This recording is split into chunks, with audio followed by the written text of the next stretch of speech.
Okay, so the first disability I wanted to talk about, on my little research project here, is ADHD, attention deficit hyperactivity disorder. Good lord. I personally have this one. There are different types.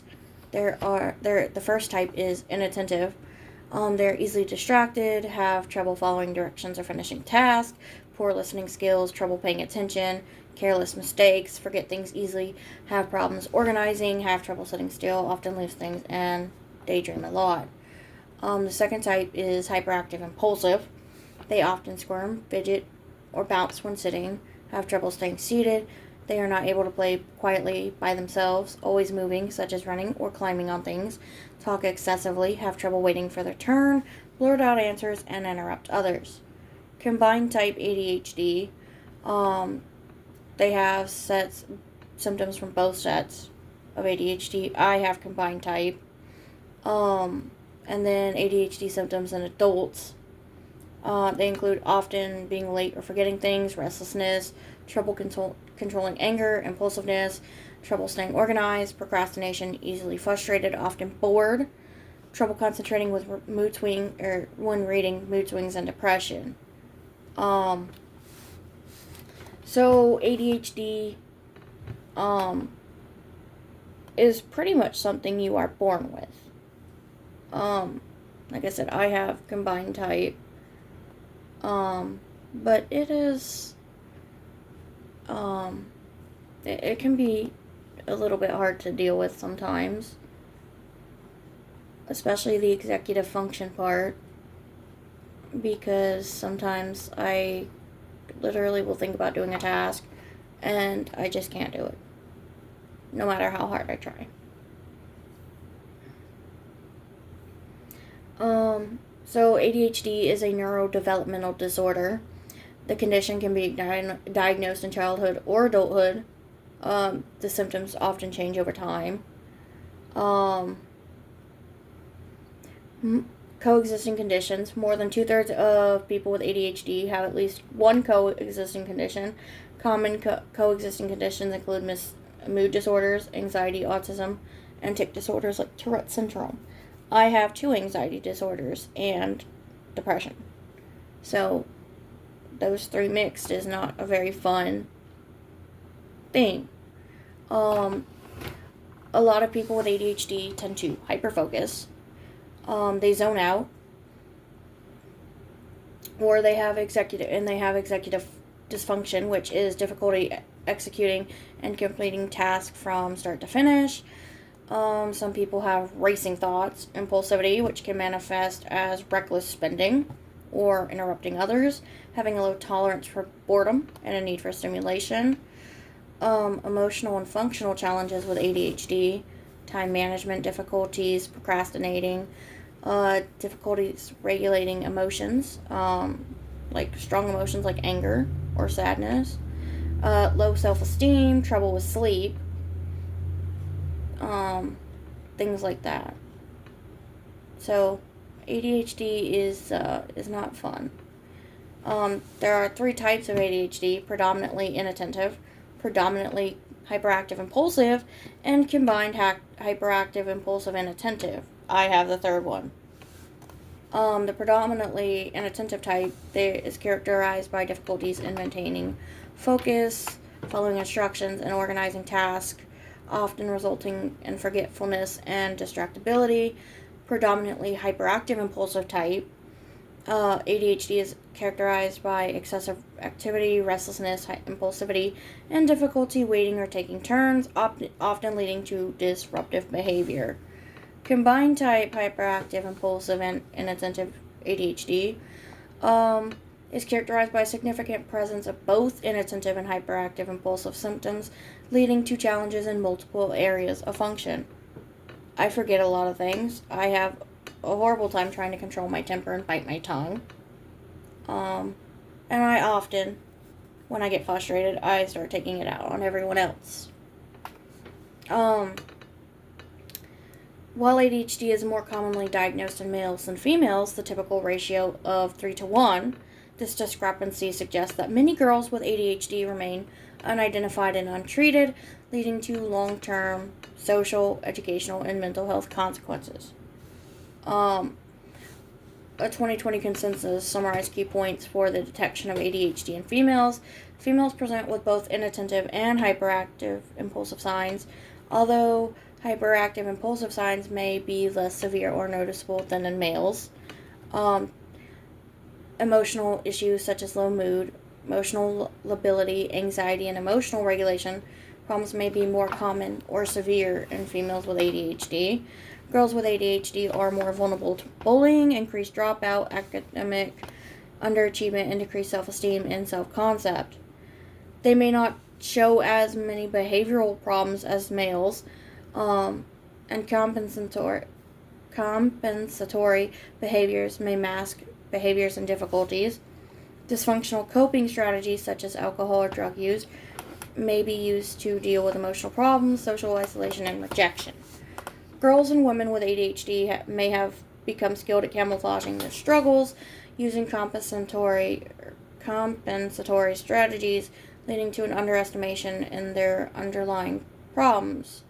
Consequently, females with ADHD are often treated for anxiety or depression before receiving an ADHD diagnosis. Ironically enough, I was diagnosed with 2 anxiety disorders and depression about a year and a half before I got my ADHD diagnosis. What causes ADHD? The causes of ADHD likely cannot be tied to a single factor, but is likely due to complex combination of multiple factors that alter brain chemistry and structure. Genetics. There is uncertainty surrounding the causes of ADHD, although it is believed to have neurological and genetic origins.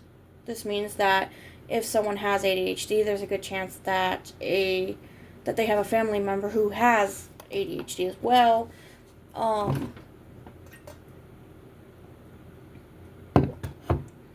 Research does suggest that there are structural differences in the brains of those with ADHD compared to those who do not have it.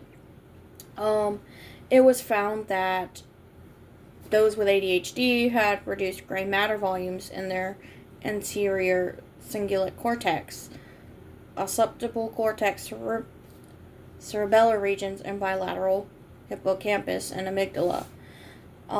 This reduction in gray matter volume could explain why people with ADHD have attention problems, since gray matter is involved in learning, memory, cognitive processes, and attention.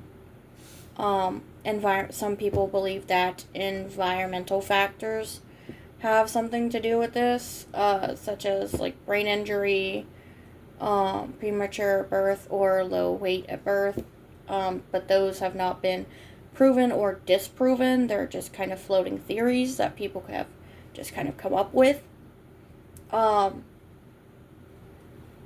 has been believed in the past that certain environmental factors may have caused ADHD, although these have been found to not be the case. So these ones were theories that people threw out there, that science and doctors have proven truly incorrect. Some of these factors that do not cause ADHD include watching excessive amounts of TV, eating sugar, family stress, parenting styles, and traumatic experiences. Even though environmental factors such as family and stress do not cause ADHD, they can change the way ADHD presents itself and may result in additional problems such as antisocial behaviors. Says researchers are continuing to study the exact relationship between ADHD and environmental factors, but point out there is no single cause that can account for all cases of ADHD. So while in some cases, yes, it may be environmental, in the majority of cases, they have proven there is no specific environment thing or no environment thing in general that has contributed to it. Dopamine levels. Underlying differences in the brain are likely to be an underlying cause of ADHD, with some researchers looking at dopamine as a possible contributor. Dopamine is a chemical of the brain that regulates emotional responses and is involved in motivation, feelings of pleasure, and rewards. People with ADHD may have different levels of dopamine compared to people without ADHD. Studies suggest one of the reasons for this difference is that people with ADHD have more of a protein called dopamine transporters in their brains. These proteins can reduce dopamine levels in the brain, which may contribute to ADHD signs. Studies also suggest that the dopamine pathway involved in the reward and motivation may play a role in ADHD. While more research is needed, some studies have found that a specific type of dopamine transporter may affect certain traits of ADHD, such as mood instability. Coexisting conditions. More than 2/3 of people who have ADHD have at least one other coexisting condition. Occasionally, ADHD may overshadow other conditions, making it harder to notice. Likewise, the other condition may overshadow ADHD, meaning that the ADHD can go undiagnosed. So in my case, my anxiety and depression overshadowed my ADHD. Once those two were under control, my ADHD was more prominent, and so they were able to diagnose it. Studies suggest that up to 53.3% of adults with ADHD may also have depression. Approximately 14% of children with ADHD have depression compared to the 1% without ADHD. Up to 20% of those with ADHD may also show signs of bipolar disorder. Typically, the ADHD signs will occur first, followed by the mood disorder, perhaps because of the struggles those with ADHD face.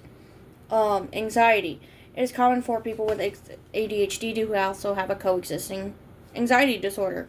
Some anxiety disorders include generalized anxiety disorder, social anxiety disorder, and obsessive compulsive disorder, also known as OCD. I actually have GAD and SAD, which are generalized anxiety disorder and social anxiety disorder. People with ADHD may find it difficult to keep up with daily tasks and maintain relationships, so this could increase anxious feelings as a result. Likewise, people with ADHD are more likely to experience an anxiety disorder compared to those without it. Autism. I will go into this one in the next video, but that is pretty much what I wanted to go over for ADHD.